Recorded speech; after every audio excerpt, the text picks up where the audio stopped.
Millennium, the Seventh Day, by Bonck. Chapter 4. The Journey Begins. Sean, wake up! Wake up! Isaac calls through the compartment door. The shofar has sounded and the people are leaving. You're late! You're late! Sean launches out of the bed, grabs his clothes and starts dressing. Hair is still sticking straight out, and only one shoe latched as he flies out of the door and looks to see where everyone has gone. The crew is sitting at the table outside having breakfast. They look up to see Sean. They crack up laughing. Sean asks, "Where's Isaac? I'll get him." He turns to see Isaac standing to his right against the wall. Isaac is trying to catch his breath from laughing so hard. Isaac says, "Wait a minute. I told you that the shofar has sounded, and that the people are leaving, and that you are late. That's all true. I may have exaggerated the urgency of the moment a little, but if it weren't for me, you would still be sleeping." The rest of the crew said, Yes, he's right. You should thank him." Sean lets out a sigh, smiles at the crew, and gives Isaac a fist bump. Then he turns back to his compartment and says, "I'm going in to start over." After a short time, Sean comes out, properly dressed and cleaned up. He sits down with the rest of them, begins his breakfast. Then he asks, "So, what time is it anyway?" The crew all look at each other and smile. Then Isaac says, "We have no idea." Sean replies, "Okay now, what's going on?" Isaac says, "We're not pulling your leg. The angels informed us just a few moments ago that our old time-keeping system is now defunct. Evidently, it had its origins in the old Egyptian religion, way back when. And that since sundown last night, the earth will be using the system ordained by God from before the flood. Noah's, I think."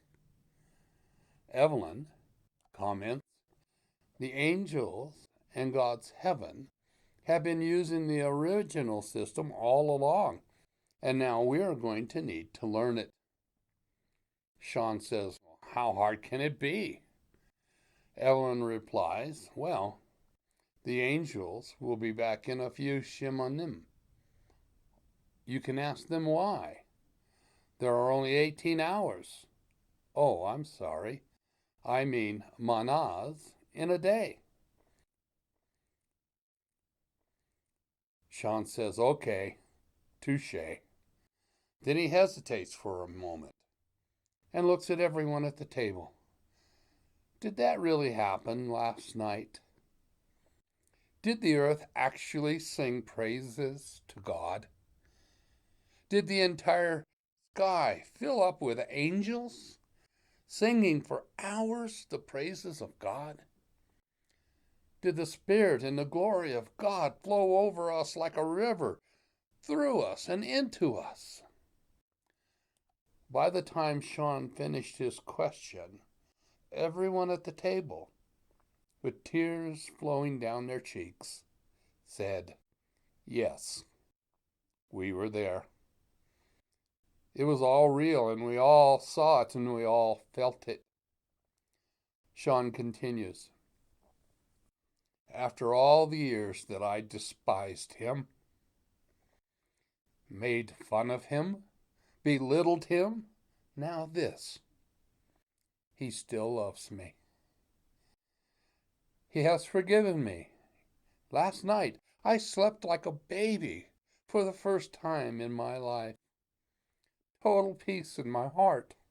All my stress is gone. It's like I can now breathe a full breath." Sally, weeping, says, "He's still here. Can't you feel him? His presence, his love, his holiness and spirit. Then they hear the shofar blow to alert the people that they will be leaving soon. The crew spends a few moments drying their eyes and getting their composure back. Then proceed to get their packs, which contains the few things that they will need during their trek today. They carry only some water, food, lunch, snacks, and some personal items like their new combs, writing pads, and their journals. They follow the tribes out of the camp, going west. As they move along about 2 miles, they come to the crest of a hill. It's a mild hill. As the tribes begin going down the other side of the hill, the news crew can see for the first time what the land looks like now. The land is empty. There's nothing there. No buildings, no fences, no roads. The road that they had come to Petra on should be there somewhere. They can't find it. But then Laura says, oh, there it is. But it doesn't have a surface on it. It looks like the surface has been scrubbed away. While the crew is marveling at how complete the cleansing has been, Sally says, what is that? They all look, and they see dust raised behind a hill to their right, the north. They can't tell what's causing it. They think maybe it's an army. Sally says, where are the angels when you need them? Then she hears a voice right behind her. Sally, the voice says, I'm right here. The angel proceeds to explain that the dust is from the wild animals of this area. We, the angels, had sequestered them into a safe location, paddocks and roof, for their protection during the battle. We had been feeding and watering them for the past 3 weeks in the desert. The angel pauses and continues. The animals were brought to the edge of the camp last night to hear the praise and to participate. Evelyn asks, how can they participate? He explains the animals had lost their ability to speak in a language at the time of Adam's fall in the garden. It had been part of the curse from God for their part in Eve's deception. Last night, when the Holy Spirit flowed out on everyone, he also went to the animals and restored their tongues. Now they can speak again. For 6,000 years, the animals have been waiting for their restoration to come. The miracle is done. They will be traveling along adjacent with you as we go to Jerusalem. The earth cannot support the animals at this time. In fact, it cannot support man either. It will be years before the earth can support life again. Then the angel adds, don't let their presence bother you. They have been reconciled to each other and to man. They are changed. They do not eat each other anymore. They will not threaten you. The wolf can now lay down with the lamb, and the lamb is not afraid. Evelyn says, I'm not afraid of them. I just had no idea that animals could talk at some point in the past. Why didn't I know? The angel replies, in the 20th century, the Bible had been relegated to a book of myths by most people. Had you actually read it, you would have known. The angel continues, there is an account in Scripture where the angel of the Lord opens the mouth of an ass. So he, the ass, could have a heated discussion with his owner, a man named Balaam. Evelyn asks again, does this mean that the relationship between animals and people has changed? The angel. It will make it easier for you to know if an animal is sick, or tired, or angry, without violence or conflict. Communication is a good thing for all concerned. However, the kingdom's structure, which gave mankind dominion over the animals, has not changed. A child can lead them, but it should be much smoother than before. Isaac had been listening and says, "Cool." After walking for about 4 hours, the tribes are given a break for lunch and rest. Sean estimates that they have traveled about 8 miles. He figures that's actually very good considering the children and the older people. Sean says this will be about a 12 to 15 mile a day. The angel says, "We hope it will get better as we go. The people will get stronger as they go. There are healings taking place. Also, the air is getting thicker down in the rift." Sean responds, "Healings? What do you mean?" The angel continues, "Human afflictions and diseases are caused by stress, the environment, spiritual attacks, and genetics. The spiritual attacks are gone. The demons have been judged. Your environment is good. Your stress will continue to attenuate, and God is healing your genetics. Most of the people you see here today, including you, will live to be well over 150 years old." Laura turns to Sally and asks, "What did he say? Did he say we might live to be 150 years old?" Sally, "Yes, he did. There must be a translation problem here. No one can really live to be that old." The angel continues, "This is a new world. The old corrupt world has been erased, purged. The tempter, your adversary, the devil, is bound and incarcerated in Sheol. Your aging process will be greatly slowed down. Your children who are born in the kingdom after this time will live almost 1,000 years. This is the future that God is offering you and the others." The crew is stunned. They go silent, each of them contemplating what the angel said.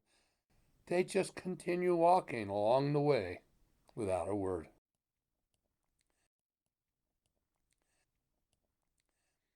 After what seemed for hours, Isaac turns to Sean.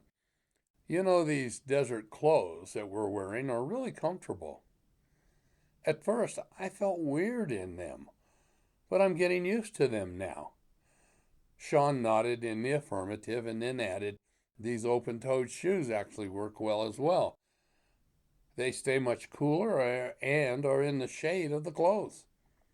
"Isaac, I've never been a sandals guy. It must be an English thing, but they really do a good job. It's a new world, after all. I guess I need to adapt." The tribes and crew had reached the western end of the Petra Road and turned north about 2 hours earlier.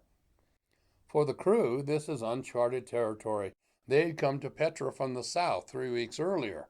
Now they move along the east side of the Rift Valley, Old Jordan. They can make out some sort of structure in the distance. It looks like a small tower. It appears that they are traveling towards it. After another half hour of travel, they can tell that it is indeed a tower, and it is sitting in an encampment just like the one they left this morning. One of the angels appears and begins to explain, "This is your camp for the night." Sean asks, Did you move our camp to this location in front of us? The angel, no, your camp from last night is being moved to tomorrow night's camping location. This camp is a duplicate of the first, except the tower. Isaac chimes in. Is it a watchtower? Is there something you need to watch for? The angel, no, it's for you and the tribes. We have found that people like to get a view of where they are and where they've been and where they're going. And you may like to see also the assortment of the animals living with you over in the paddocks to the east. Laura steps forward and asks, you could have transported us to Jerusalem, could you not? The angel says yes. She continues, why then are you making us walk? Why can't you carry us there? He explains, we angels are the servants of the living God. We do exactly what we are directed to do. We do not improvise or change things. When we are given a schedule, we follow it precisely. We know that God knows what actions need to be done and why. He is infinite in wisdom and understanding. We are not. The angel continues, this does not mean that we are always in the dark as to why or how. God knows that we are curious and like answers, so he generally shows us his purposes, but he does not have to. One of the other angels arrives and says, the Holy Spirit has explained some things to me. First, he says, Laura, the walk to Jerusalem will do you good. The angel pauses and then continues. You will have more time to acclimate to your new circumstances, and there are new sights to see before reaching Jerusalem. Also, you are attached to the tribes in Petra. They need to walk, and in fact, they want to walk up to Jerusalem. Record the trip in your journal and make the most of it. The angel says, one more thing. I'm to tell you that you and the others should begin asking the Holy Spirit when you have questions. Laura, looking perplexed, says, this is all so new and different to me. I'm not sure I'll ever understand. The angel softly replies, Laura, all truly meaningful relationships require time to develop. Be patient. Everything will be fine. Sean asks, why do the tribes want to walk to Jerusalem? It seems to me they would like to get home to Jerusalem as quickly as possible. The first angel replies, they know that their old homes are all gone. The Jerusalem they left years ago is gone. Everything except the temple. They know that they're going to start over, but they are excited to be going home just like their ancestors did thousands of years ago, using the same path. They also see the significance and continuity of the events. Isaac says, amazing. After all this time, it's still about family. They all continue walking into the camp, and they find their quarters in the same locations. They can't wait to get off their feet, close their eyes, and relax. Just before they start to get up to go to the mess hall, two angels come and sit down with them at the table near their compartments. One of them says, we told you that we would let you know today if any of us would tell you our names. Well, we discussed it, and two of us are willing to tell you our names. He continues, my name is Yatatel, and his name, and he points to the other angel, is Boazel.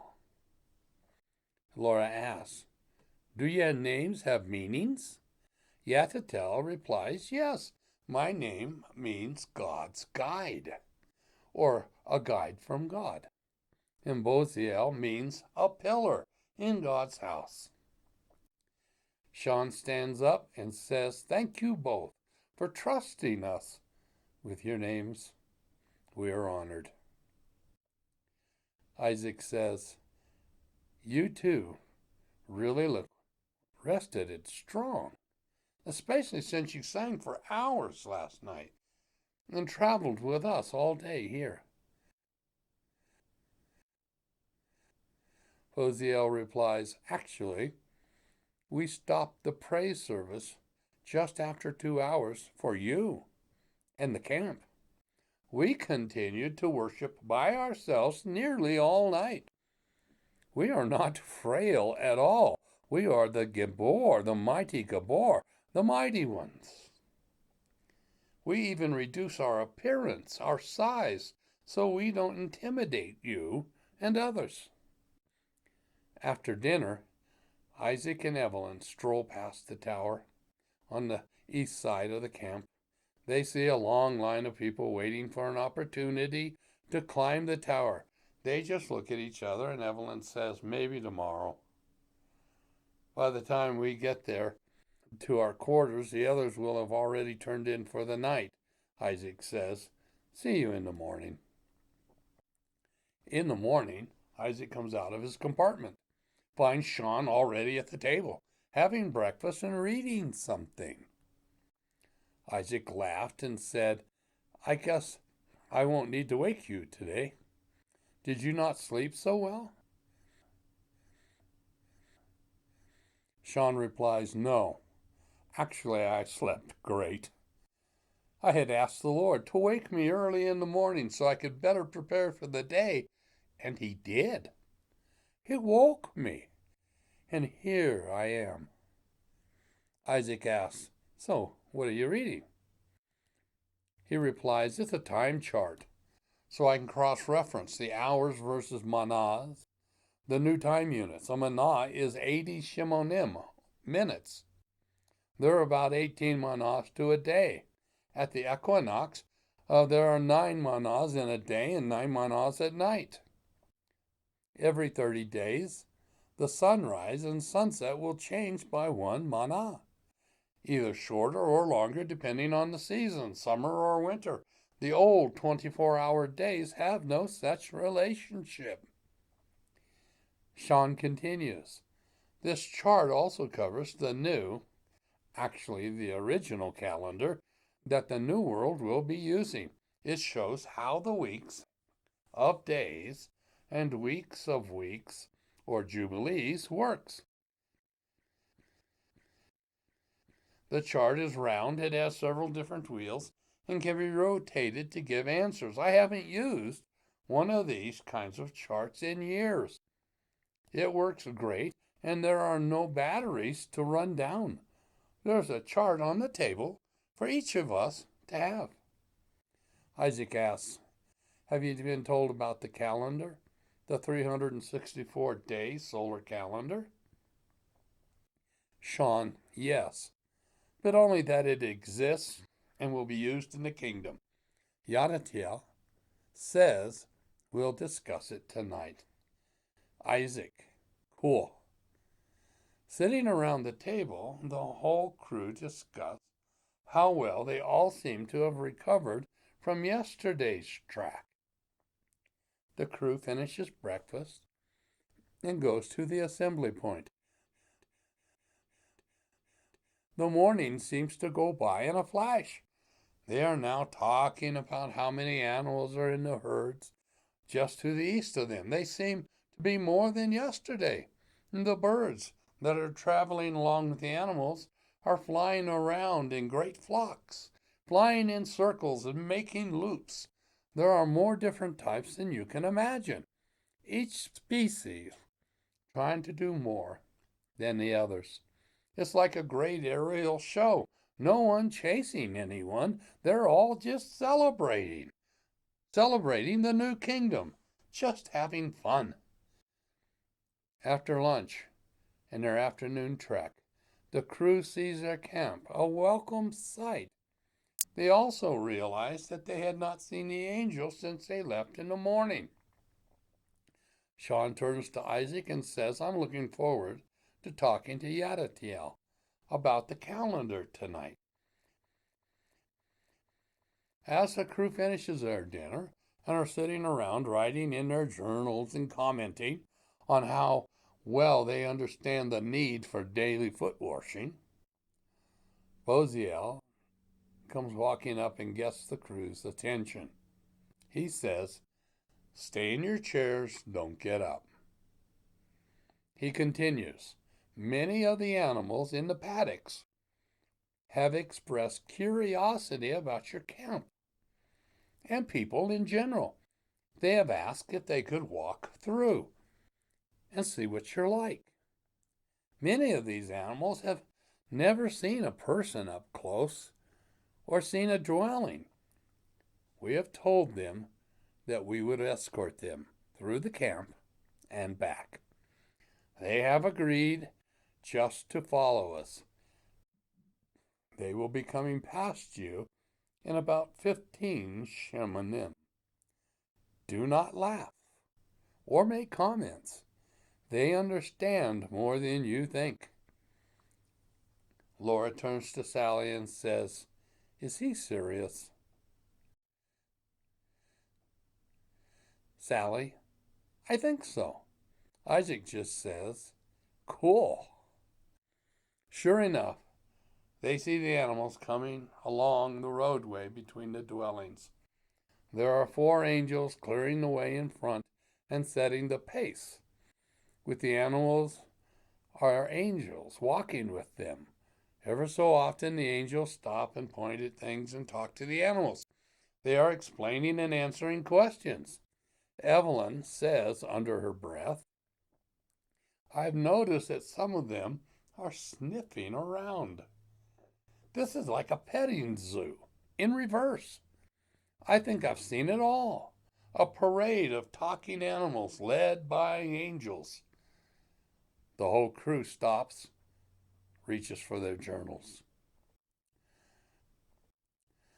Then Sean notices that Yadatiel is in the middle of a group of ibexes, long-horned mountain goats, explaining things to them.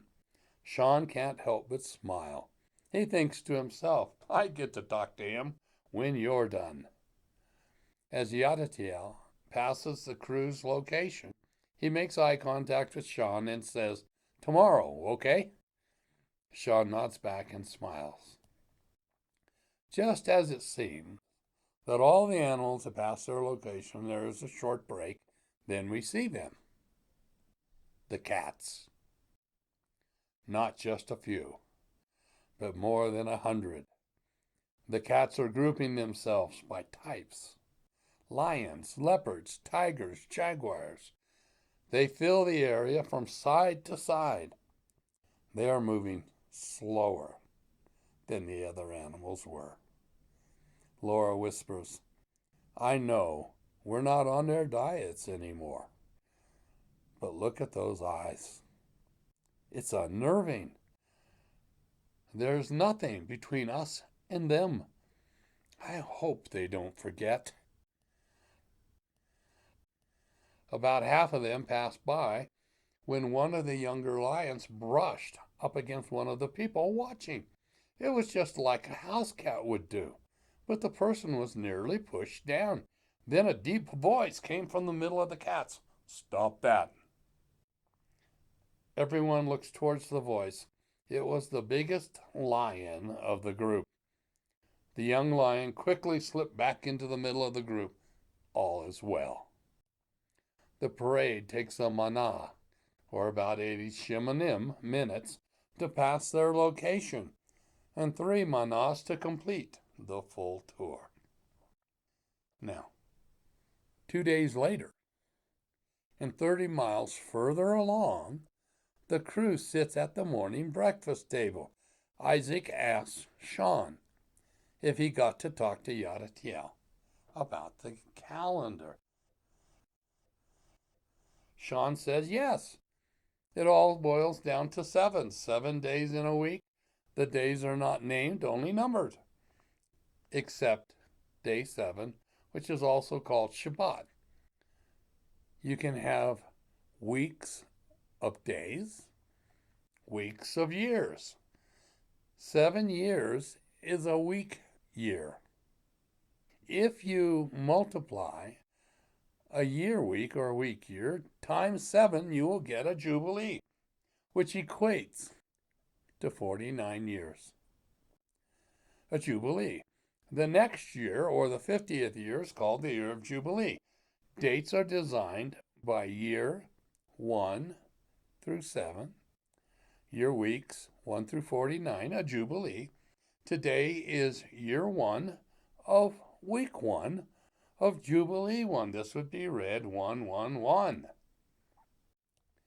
Years are still tracked, but not for dating purposes, just for festivals and planting cycles.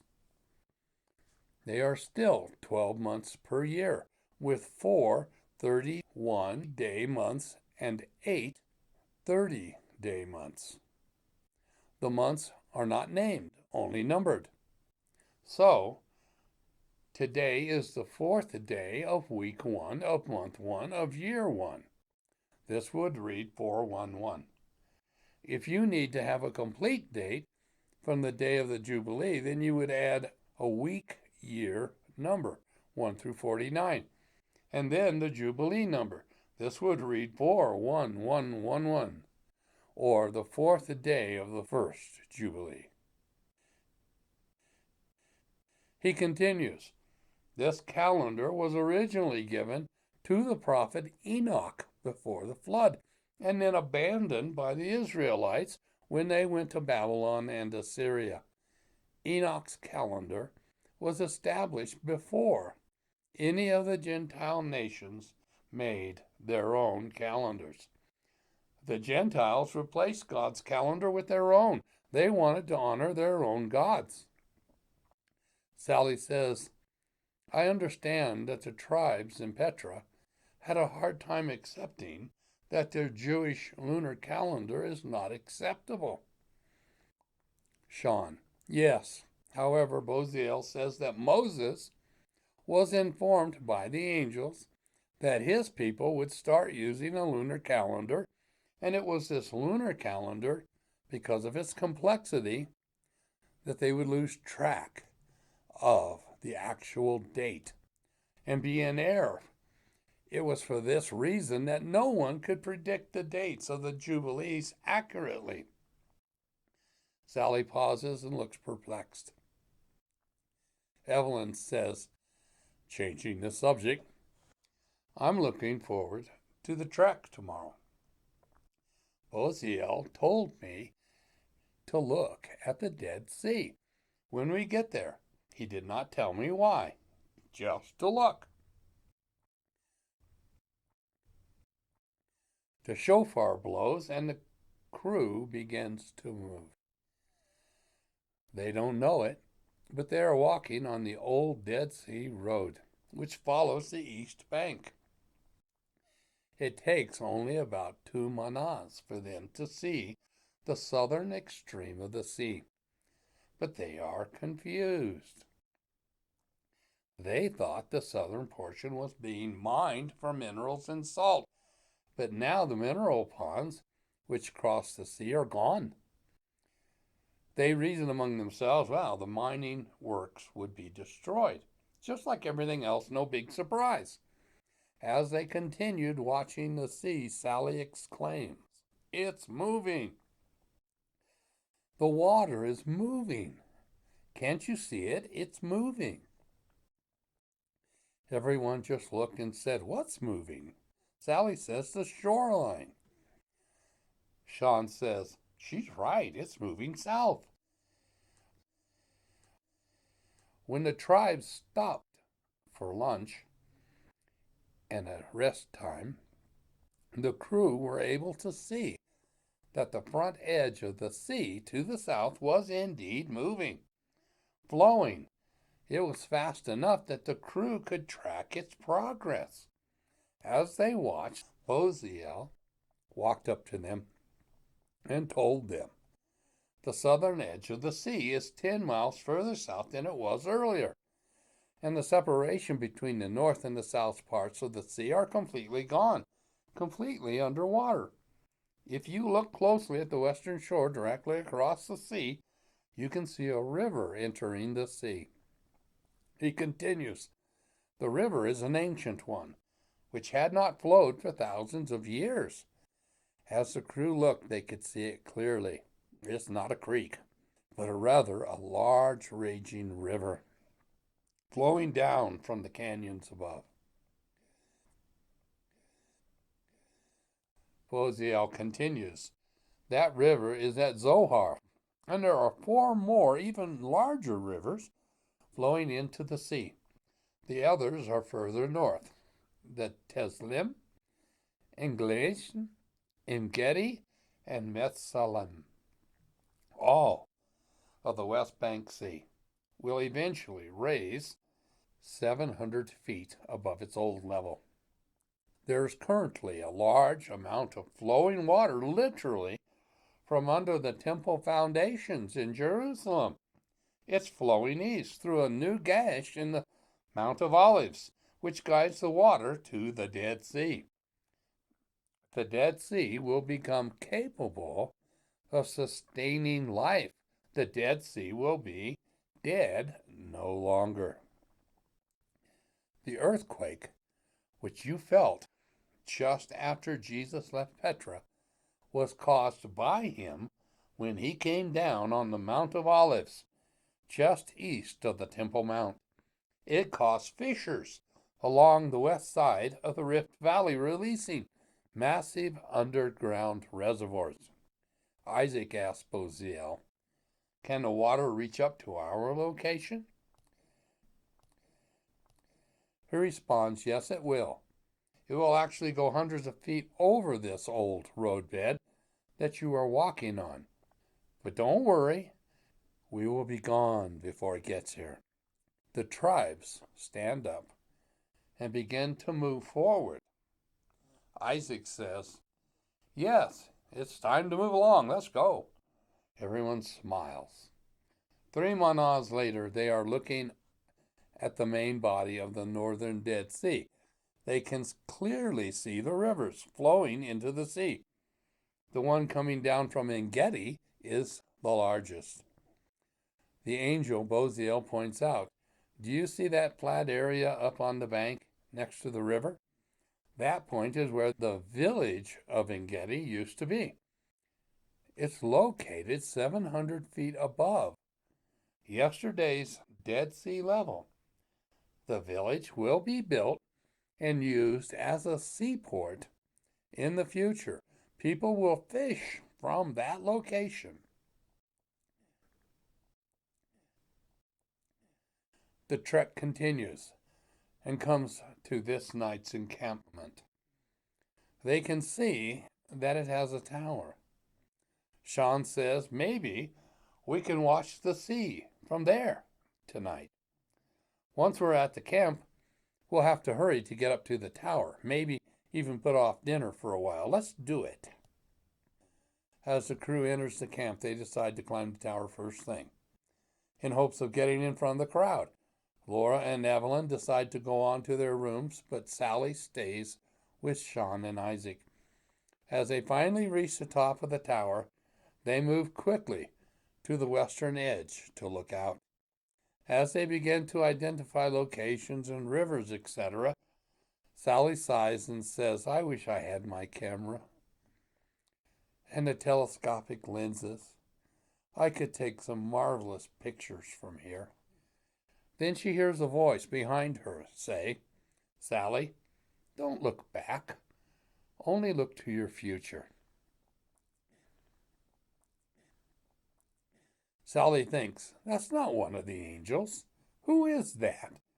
Then she hesitates. Could it be? She turns to look, and there is Gus. She exclaims, "Oh, Gus, it's you." He steps forward and gives her a big bear hug. She whispers in his ear, "I've missed you." He responds, "I've missed you too." Isaac chimes in, "Hey, where's my hug?" Gus looks at Isaac with that look in it and says, "I wouldn't want to hurt you." They all laugh, shake hands. Sean asks Gus, "What do you think of the sea? Isn't that amazing?" Gus responds, "Yes, I was in Jerusalem just this morning and got to see the temple site. The water is coming directly from underneath the temple foundation. It is at the top of the hill, yet the water is under pressure. It is a river flowing into the sea through the old Mount of Olives. I'm glad to see this end of the river also." The topography of the whole Jerusalem area has been altered. The saints are there and are working like crazy to get things ready for us to come up. We'll be camping in the north area of the temple tonight. The area used to be called Southern Samaria, or more recently, the West Bank. Sally asks, "How far away is Jerusalem?" Gus, "We should be above the Jericho plain tomorrow, somewhere near Anata. After the trek, the next day, we will all gather at the temple site. The ceremonies will continue until they are complete." Sally, "What ceremonies?" Gus, "I can't say much about them. It's not my place. But I do know that we, the six of us, will be together in a location up close to the Lord." Isaac asks, "How do you know that?" Gus, "The Lord told me. I asked him, and he told me." Sally asks, "What? You talked to Jesus?" Gus, "Yes, it's part of my job." "Oh, Sally, you just wait. He's amazing." The crowd on top of the tower is growing, so they turn and they start down the tower. Isaac notices that Gus is not dressed like they are. He asks, "How did you get out of wearing clothes like ours?" Gus just smiles and says, "Do you like them?" Isaac says, "Yes." Gus says, "So do I." His smile turns to a grin and he walks off. The next day, just before lunch, the tribes come to the east edge of the Jordan River, just north of the Dead Sea. It's clear that the Dead Sea is filling up to the north as well as to the south. The water's backing up in the riverbed and filling out into the east and west. The news crew is still at the back of the tribes and can't see the water or the shoreline. Sally says this is where the original tribes used the ark to stop the water and cross on dry land. Sean looks at Sally and says, "You've been studying. Do you think it will happen like that today?" The others just shrug their shoulders and say, "Who knows?" Then Gus says, "I don't think so. I saw a bridge there yesterday when I was on my way up above Jerusalem." Isaac asks, "You could see the bridge from Jerusalem?" "Yes, the bridge is a long military-style temporary floating bridge. It is easily seen from 12 miles away at the top of the ridge. The bridge has to go over the end of the sea at its current level, which is rising all the time." Gus is right. They all walk over the bridge. It is at least 1.5 miles long and 30 feet wide. It has been finished just days earlier, just for this event. Another bridge will be built in the future to cross the river further north, somewhere up near the old town of Bet Shean. Gus says, I think this bridge was built in the third heaven and brought through in pieces and erected here. The tribes begin to climb up out of the great rift valley to the west, and they come up into a large open area near the top of the hills. It is the site of the ancient village of Anata. Anata is no more. The tribe's camp is already set up there. There's a lot of spiritual activity up at the top of the hill. Angels in, angels out, lights shining into the air. As the people begin to settle into their rooms, they are particularly tired and sore. This leg of the journey was very grueling. Yet, for all this, there is still a high level of excitement within the camp. Tomorrow, Jerusalem. Sally asks Gus, where's the city? He says the city is gone. The preparation is for the temple enclosure. Gus stops and points. It's just over that hill. Sally, try and get some sleep.